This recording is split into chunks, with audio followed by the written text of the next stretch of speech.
दिल्लीचे मुखेलमंत्री अरविंद केजरीवाल हांच्यांनी गोंयांत ऑटो आनी टॅक्सी चालकां खातीर महामंडळाची घोशणा केल्या।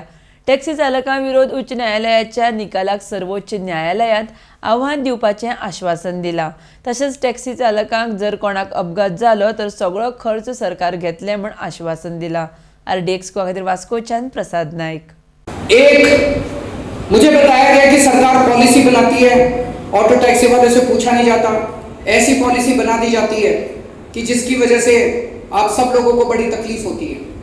तो हम एक कॉरपोरेशन बनाएंगे, उस कॉरपोरेशन में 1-2 अफसर होंगे और बाकी सारे ऑटो वाले और टैक्सी वाले होंगे, वो चलाएंगे उस कॉरपोरेशन को। वो बनाएंगे गोवा के टैक्सी वालों की पॉलिसी।